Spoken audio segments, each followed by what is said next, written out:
చంద్రయాన్-3 సక్సెస్తో మంచి జోష్లో ఉన్నారు ఇస్రో శాస్త్రవేత్తలు. సూర్యుడిపై ప్రయోగాల కోసం ఆదిత్య L1 మిషన్ ఇప్పటికే సర్వం సిద్ధం చేశారు. కౌంట్డౌన్ కూడా ప్రారంభమైనటువంటి పరిస్థితులు కనిపిస్తున్నాయి. ఈ నేపథ్యంలో ఆదిత్య L1 మిషన్ ఏంటి, దీని ద్వారా ఇస్రో ఏం సాధించబోతుంది తెలుసుకునేటువంటి ప్రయత్నం చేద్దాం. ఈ వివరాలు చెప్పడానికి మనతో ఉన్నారు Osmania university astronomy department assistant professor Sriram గారు. సార్తో ఒకసారి సార్ చెప్పండి, అంటే ఆదిత్య L1 మిషన్ అసలు ఏంటి, దానికి సంబంధించినటువంటి విశేషాలు ఏంటి, ఇస్రో దీని ద్వారా ఏం సాధించాలనుకుంటున్నారు? This is one of the greatest mission by ISRO. ఎందుకంటే ఈ శాటిలైట్ మనం భూమి చుట్టూ తిరగట్లేదు. జనరల్గా పిఎస్ఐ అన్ని చిన్న చిన్న శాటిలైట్స్ అని 800 కిలోమీటర్స్ 600 కిలోమీటర్స్ చుట్టూ తిరుగుతాయి భూమి ముందు. కానీ ఇది ఒక లాగ్రాంజియన్ పాయింట్ L1 అంటాం. అది ఆల్మోస్ట్ 1.5 మిలియన్ కిలోమీటర్స్ దూరం, అంటే చాలా దూరం. అక్కడ ఆదిత్య L1 వెళ్ళటానికి ఆల్మోస్ట్ 4 months టైం పడుతుంది ఇప్పుడు ఉన్న క్యాలిక్యులేషన్ ప్రకారంగా. అయితే ఆ పాయింట్ అనేది అక్కడ gravitational pull from both sun as well as earth same ఉంటాయి, బ్యాలెన్స్ ఉంటాయి. కాబట్టి ఆ శాటిలైట్ ఆ పాయింట్ చుట్టే తిరుగుతూ ఉంటుంది. ఆ పాయింట్ అంటే ఆ పాయింట్ పైన వెళ్ళి ఉండదు, ఆ పాయింట్ చుట్టూ పక్కన ఇలా గుండ్రంగా ఒక ఆర్బిట్లో తిరుగుతూ ఉంటుంది. ఆల్రెడీ అక్కడ 4 మిషన్స్ ఉన్నాయి, నాసాయి ఉన్నాయి అక్కడ 4 మిషన్స్. సో ఆ ట్రాజెక్టరీ ఆల్రెడీ డిసైడ్ చేసేసారు. అక్కడికి వెళ్ళి ఈ శాటిలైట్ ఆదిత్య అనేది అక్కడ ఒక చిన్న ఆర్బిట్ లాగా చేసుకుంటూ తిరుగుతూ ఉంటుంది. మెయిన్ మిషన్ వచ్చేసరికల్లా సూర్యుడిని చదవటం. సూర్యుడిని ఎందుకు చదవాలి అనేది అందరు అనుకుంటారు, కానీ సూర్యుడిని చాలా చాలా ఇంపార్టెంట్. ఎందుకంటే సూర్యుడు చాలా ఎనర్జీ ఇస్తుంది. ఒక్కొక్కసారి సడన్ ఫ్లేర్స్ వస్తాయి, sudden burst of large amount of energy వస్తుంది. దాంట్లోంచి పార్టికల్స్ వస్తాయి, దాంట్లోంచి యూవీ రేడియేషన్, ఎక్స్రే రేడియేషన్ అవన్నీ వస్తాయి. ఫస్ట్ మెయిన్ ఏంటంటే స్పేస్ వెదర్ ఎలా ఉండిపోతుంది ఫ్యూచర్లో. ఇప్పుడు మనం చూస్తున్నాం, ఒక్కొక్కసారి చాలా వేడిగా ఉంటుంది, సమ్మర్ ఉంటుంది, మన అట్మాస్ఫియరిక్ ప్యాటర్న్స్ ఇవన్నీ ఉంటాయి. ఎందుకంటే సూర్యుడి నుంచి వచ్చిన పార్టికల్స్ ఇవన్నీ ఇంటరాక్ట్ అవుతున్నాయి. కాబట్టి ఈ పార్టికల్ చదవటం చాలా ఇంపార్టెంట్. ఏంటంటే అక్కడ సూర్యుడి పైన ఒక్కొక్కసారి చాలా పెద్ద పెద్ద ఫ్లేయర్స్ అని వస్తాయి. అది సడన్ బర్స్ట్ ఆఫ్ ఎనర్జీ అని వస్తుంది, చాలా హై ఎనర్జీ వస్తుంది. ఆ హై ఎనర్జీ మనం ప్రెడిక్ట్ చేయాలి. ఎందుకంటే ఆ బర్స్ట్ ద్వారా మనకి చాలా ఎలక్ట్రాన్స్ కానీ, ప్రోటాన్స్ కానీ, అయన్స్ కానీ చాలా ఎనర్జెటిక్ ఇవన్నీ వస్తూ ఉంటాయి, which are travelling at a speed of 1000 km/s. So అవన్నీ ఏంటంటే నెమ్మదిగా వచ్చి మన శాటిలైట్స్కి తగులుతూ ఉంటాయి.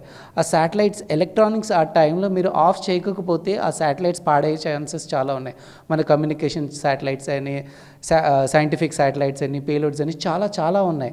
ప్లస్ ఇప్పుడు L1 దగ్గర ఇప్పుడు దాంట్లో 7 పేలోడ్స్ ఉన్నాయి. 7 పేలోడ్స్ అంటే బేసిక్లీ చెప్పాలంటే దాంట్లో 7 ఇన్స్ట్రుమెంట్స్ ఉన్నాయి. 4 ఇన్స్ట్రుమెంట్స్ ఏంటంటే సూర్యుడికి లేయర్స్ ఉంటాయి, మన అట్మాస్ఫియర్ లాగా సూర్యుడు కూడా లేయర్స్ ఉన్నాయి. ఫోటోస్ఫియర్ అని, క్రోమోస్ఫియర్ అని, కరోనా అని చాలా ఉంటాయి అన్నమాట. ఇప్పుడు వరకు corona that is corona outer most layer. అది ఓన్లీ మనకి ఎప్పుడు కనపడుతుంది, సోలార్ ఎక్లిప్స్ గ్రహణం టైంలోనే కనపడుతుంది. కానీ ఇప్పుడు దీంట్లో స్పెషల్లీ డిజైన్ చేశారు. సో కరోనాని డైరెక్ట్లీ చదవచ్చు. కరోనా చాలా వేడిగా ఉంటుంది, అంటే 10⁶ కెల్విన్. ఎలా 10⁶ కెల్విన్ అంటే that's a very very high temperature. అక్కడ ఇప్పటి వరకు ఏ శాటిలైట్లు వెళ్ళిపోయింది, ఏది వెళ్ళినా కూడా అది కాలిపోతుంది. ఆ కరోనా అనేది అంత వేడిగా ఎందుకు ఉంది ఇప్పటి వరకు మన దగ్గర ఏ థియరీ లేదు, అబ్జర్వేషన్స్ కూడా చాలా తక్కువ ఉన్నాయి. సో ఆదిత్య వల్ల మనకి అది పాయింట్ తెలుస్తుంది. ప్లస్ అది కాకుండా ఫోటోస్ఫియర్ టెంపరేచర్స్, ఫోటోస్ఫియర్స్లో చిన్న చిన్న మీరు చూసే ఉంటారు టీవీలో కూడా, ఎక్లిప్స్ టైంలో కూడా. నార్మల్లీ మీరు ఏదైనా బ్లాక్ గ్లాసెస్ పెట్టి చూడండి, చిన్న చిన్న నల్ల మచ్చలు ఉంటాయి, డార్క్ స్పాట్స్ అంటారు దాన్ని సన్ స్పాట్స్ అంటారు. అదేంటంటే అక్కడి నుంచి చాలా స్ట్రాంగ్ మ్యాగ్నెటిక్ ఫీల్డ్స్ ఉంటాయి. ఆ మ్యాగ్నెటిక్ ఫీల్డ్స్ నుంచి ఇరప్షన్ అవుతూ ఉంటాయి. అక్కడి నుంచి మనకి ఎక్స్రేస్ కానీ, గామా రేస్ కానీ చాలా హై ఎనర్జెటిక్ పార్టికల్స్ వస్తాయి. ఆ పార్టికల్స్ ఎందుకు వస్తున్నాయి, ఆ ఫ్లేర్ మన అర్త్ వైపు ఉందా, అక్కడి నుంచి మన అర్త్ వైపు ఏమైనా రేడియేషన్స్ వస్తున్నాయా, అవన్నీ చదవడానికి మనకి ఆదిత్య అనేది చాలా ఉపయోగకరంగా ఉంది. ఇంకొకటి ఆ L1 పాయింట్ అనేది చాలా ఇంపార్టెంట్ పాయింట్ మనకి ఫ్యూచర్లో. ఏంటంటే అక్కడ చాలా మిషన్స్ జరగబోతాయి. అందుకనే ఆ L1 పాయింట్ రీజియన్ చదవటానికి కూడా ఈ ఇన్స్ట్రుమెంట్ చాలా ఉపయోగం. ఎందుకంటే అక్కడ నేను చెప్పాను కదా ఇప్పుడే ప్రోటాన్స్ కానీ, ఎలక్ట్రాన్స్ కానీ అవన్నీ వస్తూ ఉంటాయి. సో ఆ నంబర్ డెన్సిటీ చెప్తారు, అంటే ఎన్ని పార్టికల్స్ పర్ స్క్వేర్ సెంటీమీటర్ ఎన్ని పార్టికల్స్ వస్తాయి, అక్కడ ఎలా ఎలక్ట్రానిక్స్ డిజైన్ చేయాలి, ఆ ఇన్స్ట్రుమెంటేషన్ తెలియాలంటే ఆ పార్టికల్ డెన్సిటీ తెలియాలి. ఇంకొకటి, మన అన్ని ఎలక్ట్రానిక్స్, మన సూర్యుడికి పెద్ద మ్యాగ్నెటిక్ ఫీల్డ్ ఉంది, మన అర్త్కి మ్యాగ్నెటిక్ ఫీల్డ్, సిమిలర్లీ సూర్యుడికి కూడా మ్యాగ్నెటిక్ ఫీల్డ్ ఉంది. ఆ మ్యాగ్నెటిక్ ఫీల్డ్ అనేది L1 పాయింట్ పైన ఎఫెక్ట్ అవుతాయి. మనం మ్యాగ్నెటిక్ ఫీల్డ్స్ కూడా చాలా ఇంపార్టెంట్ చదవటానికి. ఎందుకంటే మీరు చూస్తూ ఉంటే, మీరు టీవీ ముందు మ్యాగ్నెట్ పెట్టండి, టీవీ స్క్రీన్ పాడైపోతుంది. అంటే ఎలక్ట్రాన్స్ ఎఫెక్ట్ అవుతాయి మ్యాగ్నెటిక్ ఫీల్డ్ వల్ల. సో మనం ఏ ఇన్స్ట్రుమెంట్ అయినా L1లో పెట్టేటప్పుడు అక్కడ ఉన్న మ్యాగ్నెటిక్ ఫీల్డ్ ఎంత, అది కూడా Aditya L1 mission is going to find it out. అందుకని ఆదిత్య చాలా చాలా ఇంపార్టెంట్ క్రిటికల్ మిషన్ మన ఇస్రోకి. సో అంటే ఇప్పుడు ఏదైతే మీరు L1 పాయింట్ అనేది చెప్తున్నారో అలాంటి పాయింట్స్ ఎన్ని ఉన్నాయి సార్, అవి ఎట్లా ఏర్పడాయి అనుకోవచ్చు? L1 పాయింట్ అనేది మీకు చెప్పాలంటే 2 బాడీస్, ఏదైనా ఇప్పుడు సన్ అర్త్ ఒక 2 బాడీ సిస్టమ్, అర్త్ చుట్టూ తిరుగుతుంది 365 days. మీరు అది మ్యాథమెటికల్లీ కనుక సాల్వ్ చేస్తే దేర్ ఆర్ 5 సచ్ పాయింట్స్.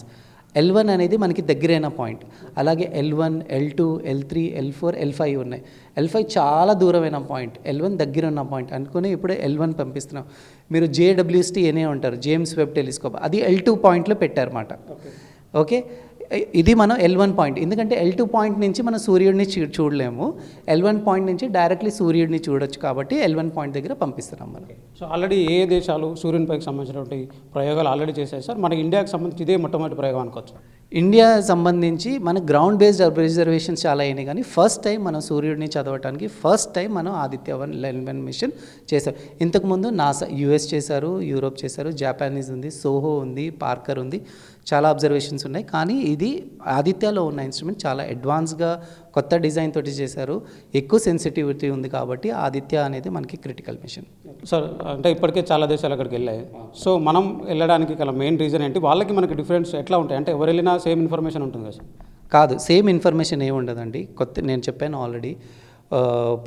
ఇప్పుడు దీంట్లో ఇన్సిటు ఇన్స్ట్రుమెంట్స్ ఉన్నాయి. ఇన్సిటు అంటే ఏంటంటే ఆదిత్యలో ఉన్న డిటెక్టర్స్ ఆ డిటెక్టర్ వరకు వచ్చే పార్టికల్స్ని స్టడీ చేస్తాయి. ఇప్పుడు నేను చెప్పాను కదా, ఫ్లేయర్స్ వస్తాయి, చాలా ఎమిషన్ ఉంటుంది. చాలా ఎమిషన్ అంటే సన్ చాలా మాస్ రేడియేట్ చేస్తూ ఉంటుంది పార్టికల్స్ ద్వారా, ప్రోటాన్స్ అని, ఆయన్స్ అని. ఆ పార్టికల్స్ అన్నీ L1 పాయింట్ దగ్గరికి వస్తే ఈ డిటెక్టర్స్ అవి చదువుకుంటాయి అన్నమాట. ఈ ఎన్ని ప్రోటాన్స్ ఉన్నాయి, ఎన్ని ఆయన్స్ ఉన్నాయి, దాన్ని బట్టి అక్కడ మెకానిజం ఉంది. ఫ్యూచర్లో ఏదైనా శాటిలైట్స్ మనం L1 పాయింట్ దగ్గర ప్లేస్ చేయాలన్నా మనకి ఈ ఇన్ఫర్మేషన్. ఇంకోటి అంటే మ్యాగ్నెటోమీటర్స్ పెట్టారు. నేను ఇప్పుడు కూడా చెప్పాను, మ్యాగ్నెటోమీటర్స్ ఆ ఏరియాలో L1 పాయింట్లో మ్యాగ్నెటిజం ఎంత ఉంది అది చాలా చాలా ఇంపార్టెంట్. ఎందుకంటే ఎక్కువ తక్కువ మ్యాగ్నెటిజంలో మీరు ఏ ఇన్స్ట్రుమెంట్ అయినా డైరెక్ట్లీగా బిల్డ్ చేయరు. సో కరెక్ట్గా మ్యాగ్నెటిక్ ఫీల్డ్ ఈ రేంజ్లో వేరీ అవుతుంది. నార్మల్గా సన్ ఉన్నప్పుడు ఈ వాల్యూ ఉంటుంది, బాగా వేడిగా ఉన్నప్పుడు లేకపోతే బాగా ఫ్లేర్గా ఉన్నప్పుడు సన్ వాల్యూ ఇలా ఉంటుంది. అప్పుడు మ్యాగ్నెటిక్ ఫీల్డ్స్ రైట్లీ చేంజ్ అవుతూ ఉంటాయి. దాన్ని బట్టి ఈ ఇన్స్ట్రుమెంట్ తయారు చేస్తే, ఇప్పటి వరకు ఇలాంటి ఇన్స్ట్రుమెంట్స్ తయారు చేయలేదు ఇంత సెన్సిటివిటీలో. ఇది ఫస్ట్ టైం మనం చదువుతున్నాం. అది కాకుండా కరోనా, మనం సన్ది అవుటర్ మోస్ట్ అట్మాస్ఫియర్ పేరు కరోనా అంటారు. అది చాలా వేడిగా ఉంటుంది. అది ఎంత వేడి ఇప్పటి వరకు తెలీదు, అంత వేడిగా ఎందుకు ఉంటుంది ఆ కరోనా, ఏ మెకానిజం ఉంది. సో అది కూడా చదవడానికి ఇది ఫస్ట్ టైం మన ఆదిత్య L1 మిషన్ ప్లాన్ అయ్యి ఉంది. సో అంటే ఇప్పుడు ఇది L1 పాయింట్ వరకు ఎట్లా చేరుకోబోతుంది సార్? అంటే మధ్యలో వేరే గ్రహాలు కూడా ఉన్నాయి కదా, సో ఎట్లా ఉంటుంది సార్? కక్షలకు సంబంధించిన రూట్ ఎలా ఉంటుంది? మనకి ఇప్పుడు L1 పాయింట్ అనేది సన్ అర్త్కి మధ్యలో ఉండదు, అర్త్కి దగ్గరే, కానీ చంద్రుడికి చాలా దూరం ఉంటుంది. ఓకే, సో చంద్రుడి కన్నా ఒక 5 times దూరం ఉంది. నెక్స్ట్ దగ్గర ఉన్న ప్లానెట్ మనకి వీనస్ ఆల్మోస్ట్ 6-7 times దూరం ఉంది. సో మనకి ఏ ప్లానెట్ మధ్యలో ఏ గ్రహం అనేది రాదు. కానీ ఇది డిస్టెన్స్ ఎక్కువ ఉంది కాబట్టి 1.5 million kilometers ఉంది కాబట్టి మన అర్త్ చుట్టూ ఒక 3-4 ఆర్బిట్స్, ఇప్పుడు చంద్రయాన్ లాగా 3-4 ఆర్బిట్స్ చేసి నెమ్మదిగా L1 పాయింట్ దగ్గరికి పంపిస్తారు. టైం డ్యూరేషన్ ఇప్పుడు ఉన్న క్యాలిక్యులేషన్ ప్రకారంగా అయితే ఎగ్జాక్ట్లీ 120 days అన్నారు. డిపెండింగ్ ఆన్ అది ట్రాజెక్టరీ కరెక్ట్గా ఉందా దాన్ని బట్టి ఇస్రో డిసైడ్ చేస్తుంది ఎన్ని రోజులు. ఇప్పటికైతే డేట్ ఏంటంటే 4 months టైం పడుతుంది. అంటే ఇంచుమించు డిసెంబర్ వరకు, జనవరి వరకు అక్కడికి వెళ్తుంది అది. సో అంటే విఫలం అవుతుందని మనం అనుకోవద్దు, కానీ జనరల్గా ఎలాంటి సందర్భాల్లో ఇలాంటి ప్రయోగాలు విఫలమయ్యేటువంటి అవకాశాలు? విఫలమయ్యే ఛాన్సెస్ చాలా తక్కువ ఉన్నాయి. ఎందుకంటే ట్రాజెక్టరీస్ ఆల్రెడీ మనకి తెలుసు. మనం ఆల్రెడీ చంద్రయాన్ 3 టెక్నాలజీస్ కూడా ఎస్టాబ్లిష్ చేసాం, మనం రోవర్ని కూడా పెట్టేసాం. కాబట్టి ఐ డోంట్ థింక్ ఇది పెద్ద ఛాలెంజ్. మనకి మెయిన్ ఏంటంటే పెద్ద రేడియేషన్స్ అవన్నీ సెన్సిటివ్ ఇన్స్ట్రుమెంట్స్ పెట్టారు. సో ప్రాబ్లం ఏమి ఉండదు. సింపుల్ ట్రాజెక్టరీ ఉంది కాబట్టి L1 100% సక్సెస్ అయ్యే ఛాన్సెస్. అంటే ఇప్పుడు మిగతా ప్రయోగాలు లాగానే వీటిలో కూడా ఆర్బిటర్ ఇలాంటివి ఉంటాయి సార్. చంద్రయాన్ దీనికి ఏమైనా డిఫరెన్స్? దానికి ఏంటంటే ఆర్బిటరు, రోవరు అవన్నీ ఉన్నాయి కాబట్టి రోవర్ని ట్రాక్ చేయడానికి మీరు ఆర్బిటర్ పెట్టారు, కానీ దీనికి అలాంటి ఏమి ఉండదు. ఇది చిన్న శాటిలైట్. ఇది శాటిలైట్ వెళ్ళి ఆ L1 చుట్టూ ఒక ఆర్బిట్లో తిరుగుతుంది. సో దీనికి ఆర్బిటర్ అట్లాంటివి ఏం లేవు. అది this is itself is a orbiter. అది ఏంటంటే ఆ L1 పాయింట్ దగ్గర ఇలా చుట్టూ తిరుగుతూ ఉంటుంది, సూర్యుడిని చదువుతూ ఉంటుంది. సో అంటే దీనికి ఏమైనా లైఫ్ టైం ఉంటుందా సార్? చంద్రయాన్ లాంటిది చూసుకుంటే లైఫ్ ఇప్పుడు ఆదిత్య L1కి ఎక్స్పెక్టేషన్ ఫ్యూల్ ఇప్పుడు ఎంత ఉంది దాన్ని బట్టి అయితే 5 years. ఎప్పుడైనా ఏ శాటిలైట్కైనా ఇలాంటి మిషన్స్కి 5 years టైం ఇస్తారు. 5 years మిషన్ ప్లాన్ పెడతారు. ఫ్యూల్ ఇంకా మిగిలితే అది may go to 7 to 8 years. Right. Thank you very much. So ఇది ఓవరాల్గా చూసుకున్నట్లయితే సూర్యునిపై జరిగేటువంటి అన్ని రకాలైనటువంటి విషయాలను కనుక్కోవడానికి ఇండియా మొదటిసారిగా చేపడుతున్నటువంటి ఈ ఆదిత్య L1 మిషన్ అనేది ఎంతో ప్రత్యేకమైనదని శ్రీరామ్ గారు అయితే చెప్తూ ఉన్నారు. సో ఈ L1 పాయింట్ దగ్గర వెళ్ళిన తర్వాత సూర్యునికి సంబంధించినటువంటి చాలా విషయాలను కనుగొనేటువంటి అవకాశం ఉంది. సో ఈ ఏదైతే L1 మిషన్లో ఉన్నాయో దీంట్లో దాదాపు 7 పేలోడ్స్ వెళ్తున్నాయి. ఆ పేలోడ్లు దాదాపు అన్ని రకాలైనటువంటి ప్రయోగాలు చేస్తే దానికి సంబంధించినటువంటి ఇన్ఫర్మేషన్ కూడా సేకరించేటువంటి అవకాశాలు చాలా స్పష్టంగా కనిపిస్తున్నాయని ఆయన అయితే చెప్తున్నారు. ఇక ఈ L1 పాయింట్కి చేరుకోవడానికి ఆదిత్య L1కు దాదాపు 120 రోజులు పట్టేటువంటి అవకాశం ఉందని కూడా ఆయన అయితే చెప్తున్నారు. సో చంద్రయాన్ 3 సక్సెస్ కావడము, సో ఇలాంటి ప్రయోగాలు చేయడంలో భారత్ చాలా సక్సెస్ రేట్ ఉండడంలో ఈ ప్రయోగం కూడా విజయవంతమైనటువంటి అవకాశాలు చాలా స్పష్టంగా కనిపిస్తున్నాయని ఆయన అయితే చెప్తున్నారు. జర్నలిస్ట్ విజయ్తో శ్రవణ్, ABN ఆంధ్రజ్యోతి, హైదరాబాద్.